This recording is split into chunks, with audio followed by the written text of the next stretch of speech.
بسم اللہ الرحمن الرحیم۔ پیارے ناظرین السلام علیکم۔ آج ہم پیش کرنے جا رہے ہیں ایک ایسا واقعہ جسے سن کر آپ حیرت میں پڑ جائیں گے۔ اس ویڈیو کو ضرور دیکھیں گا آخر تک۔ اور محترم ناظرین، کالی نگر ایک صدیوں پرانا گاؤں تھا جس کے گرد پہاڑوں کا سلسلہ اور گھنے جنگلات تھے۔ اس گاؤں کے لوگ اپنی زندگیوں کو قدیم رسومات اور کالی ماتا کے پوجا کرتے ہوئے گزار رہے تھے۔ انہیں یقین تھا کہ کالی ماتا ان کی دیوی ہے جو ان کے کھیتوں کو سیراب رکھتی ہے، ان کے مویشیوں کو بیماری سے بچاتی اور ان کے گناہوں کا کفارہ ادا کرتی ہے۔ لیکن یہ عقیدہ خوف پر مبنی تھا۔ لوگ ہمیشہ کسی اندیکھے عذاب سے ڈرتے رہتے تھے اور مندر میں اپنی قیمتی اشیاء چڑھا کر اپنی نجات کی امید رکھتے تھے۔ رام داس اس مندر کا پنڈت تھا جو کہ ان لوگوں کے خوف کو مزید بڑھاوا دیتا تھا۔ وہ لوگوں کو باور کراتا اگر وہ دیوی کو ناراض کریں گے تو گاؤں پر قحط آئے گا، بیماریاں پھیلیں گی اور ان کے خاندان تباہ ہو جائیں گے۔ اس خوف کی وجہ سے لوگ مندر میں چڑھاوا دیتے ہیں اور وہ پنڈت رام داس تھا۔ لوگوں کے ڈر کی وجہ سے اب دولت کو بڑھاتا رہا تھا اور لوگوں کو ڈراتا رہتا۔ لوگ اس کے ڈرانے سے بہت پریشان تھے اور تنگ آ چکے تھے، مگر کیا کرتے، مجبوری میں ڈر کی وجہ سے اس پنڈت کو چڑھاوا دیتے دیتے۔ کالی نگر کے پاس ایک ہی اور گاؤں تھا جہاں ایک اللہ والے رہتے تھے جنہیں اللہ تعالیٰ نے دین کی دعوت دینے کے لیے چنا تھا۔ انہوں نے اپنی زندگی توحید کا پیغام دینے کے لیے وقف کر دی تھی۔ ایک رات اللہ والے کو خواب میں ایک گاؤں کا منظر دکھایا گیا جہاں لوگ شرک میں مبتلا تھے اور بہت ہی پریشان تھے۔ خواب میں انہیں ہدایت دی گئی کہ وہ اس گاؤں کا سفر کریں اور لوگوں کو اللہ تعالیٰ کی طرف بلائیں۔ اللہ والے نے اس خواب کو اپنا مشن سمجھا۔ وہ سادہ کپڑوں میں کالی نگر کی طرف روانہ ہو گئے۔ راستے میں انہوں نے اللہ تعالیٰ سے دعا کی کہ اللہ تعالیٰ انہیں کامیابی عطا فرمائے۔ جب اللہ والے اس گاؤں میں پہنچے تو ان گاؤں کے لوگوں نے اللہ والے کی آمد پر بہت ہی تجسس سے استقبال کیا۔ وہ حیران تھے کہ یہ کون ہے اجنبی اور یہاں کیا کرنے آیا ہے۔ اللہ والے نے مسکراتے ہوئے ان لوگوں سے کہا کہ میں ایک مسافر ہوں اور میں تمہیں اللہ کے بارے میں بتانے آیا ہوں جو سب کا مالک و رازق ہے، جو پوری کائنات کا مالک ہے، جس کی مرضی کے بغیر پتہ بھی نہیں ہل سکتا۔ لوگوں نے اللہ والے کی بات تو سنی لیکن خاموشی اختیار کی، مگر وہ پنڈت یہ باتیں سن کر پریشان ہو گیا اور اللہ والے کے مخالف ہو گیا۔ اس نے گاؤں والوں کو خبردار کیا کہ یہ اجنبی ہماری دیوی کو چیلنج کرنے آیا ہے، اسے یہاں پر زیادہ دن رہنے نہ دو، اس گاؤں سے نکال دیو تو کالی ماتا ناراض ہو جائے گی۔ اس گاؤں کے لوگ عام انداز کی باتیں سن کر ڈر گئے اور اللہ والے سے دور رہنے لگے۔ لیکن ان لوگوں میں سے ایک نوجوان جو کہ کسان تھا جس کا نام ارجن تھا، جو کہ اس خوف سے پریشان رہتا تھا، اس نے اللہ والے سے ملاقات کی اور پوچھا کیا واقعی اللہ ہر چیز کا خالق ہے؟ کیا ہم کالی ماتا کو چھوڑ سکتے ہیں؟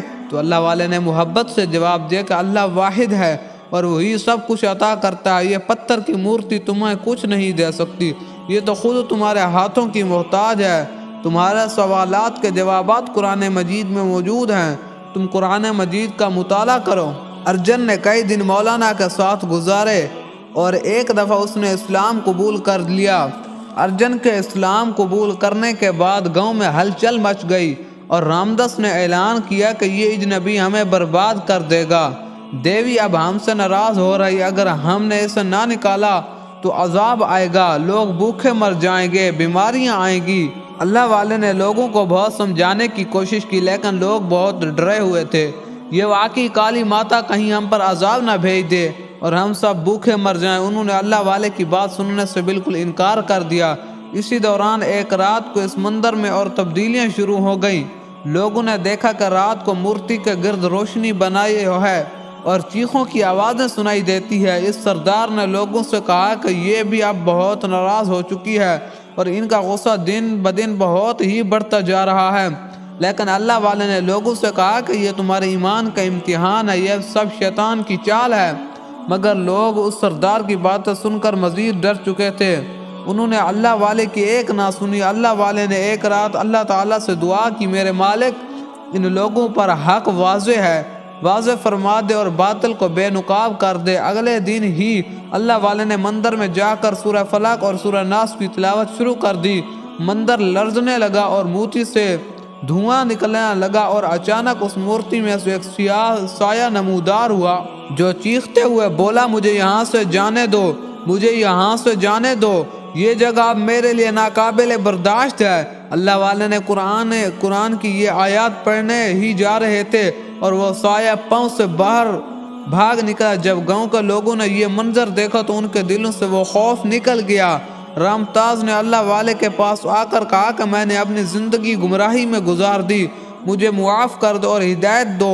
اللہ والے نے اسے کلمہ پڑھایا اور وہ اسلام قبول کر کے عبد الرحمن یعنی اللہ تعالیٰ کا بندہ بن گیا، اور یہ منظر دیکھ کر پورے گاؤں نے اسلام قبول کر لیا۔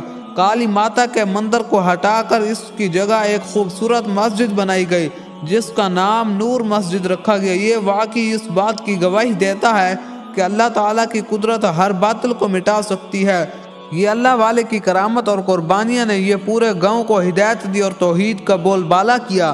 میرے پیارے دوستو، ہم امید کرتے ہیں کہ آج کی یہ ویڈیو آپ کو بہت پسند آئی ہوگی۔ تو ایک اور شخص تھا جو شرابی تھا، شراب پیتا تھا، وہ بہت ہی گناہگار تھا۔ جب اس کی موت کا وقت قریب پہنچا تو اس نے اپنی ماں سے عرض کیا کہ اے میری ماں، اگر میں مر جاؤں تو تمہارا جو مرشد ہے نا، اس سے جا کر کہنا کہ میرے بیٹا کا جنازہ پڑھائے۔ ابھی وہ زندہ ہی تھا کہ اس کی ماں نے اپنے مرشد سے جا کر کہا۔ ان کے مرشد جو تھے وہ حضرت خواجہ حسن بصری رحمۃ اللہ تعالی علیہ تھے۔ ان سے جا کر کہا کہ مرشد، میرا بیٹا کہتا ہے کہ جب میں مر جاؤں تو اپنے مرشد سے کہنا کہ میرا جنازہ پڑھائے۔ تو آپ نے جب یہ بات سنی تو آپ نے فرمایا کہ نہیں، بالکل میں نہیں پڑھاؤں گا، کیونکہ وہ ایک شرابی ہے، گناہگار ہے، اور میں اس کا جنازہ کیسے پڑھاؤں؟ تو وہ نا امید ماں آ کر واپس اپنے بیٹے کو کہا کہ میرے مرشد نے تو یہی جواب دیا کہ میں اس کا جنازہ نہیں پڑھاؤں گا۔ تو وہ پریشان بھی ہوا اور اپنی ماں سے کہنے لگا، اے میری ماں، مجھے تو بتا، اگر قیامت کے دن اللہ تعالیٰ تجھے فرما دے کہ تو جو بیٹے کے حق میں، تیرے حق میں اگر گواہی دی جائے کہ اگر تو اپنے بیٹے کو جنت میں جانے کی اجازت دے تو جنت میں جائے گا، اگر جہنم کی اجازت دے تو جہنم میں جائے گا، تو مجھے بتا تو مجھے کس طرف جانے دے گی؟ تو اس نے کہا کہ میں تو تجھے جنت میں جانے دوں گی۔ تو اس نے کہا، اس شرابی نے کہا کہ میری ماں، جب تو ایک ماں مجھے جنت میں جانے دے گی، جہنم کی آگ سے مجھے بچائے گی، تو وہ خدا جس نے مجھے پیدا کیا، جو 70 ماؤں سے بھی زیادہ پیار کرنے والا ہے، کیا وہ مجھے جہنم میں جانے دے گا؟ اس نے توبہ کر لی، اور جب اس کی موت کا وقت واقع ہوا تو حضرت خواجہ حسن بصری نے ان کا دروازہ کھٹکایا۔ تو آپ جب ان کی ماں باہر نکلی تو اس نے کہا کہ مرشد کیسے آئے ہو؟ تو آپ نے فرمایا کہ جنازہ پڑھانے آیا ہوں۔ تو اس نے کہا، آپ نے تو کہا تھا، فرمایا تھا کہ میں تو نہیں آؤں گا اس کا جنازہ پڑھانے۔ آپ نے فرمایا کہ بس مجھے الہام جیسا سمجھ لیں کہ الہام مجھے ہوا کہ ان کا جنازہ پڑھائیں، تو میں اس لیے آیا ہوں۔ تو یہ اللہ والوں کی باتیں ہیں، یعنی جو اللہ والے ہوتے ہیں وہ بہت ہی رحم دل ہوتے ہیں۔ اور یہ واقعہ ہے گناہگار کا، یعنی گناہگار جب توبہ کر لیتا ہے سچے دل سے تو اللہ تعالیٰ اسے معاف کر دیتا ہے۔ تو ایک ولی تھے جن کا نام حضرت داؤد طئی تھا۔ لوگوں نے آپ سے سوال کیا کہ صحبت مخلوق سے کنارہ کش کیوں رہتے ہیں؟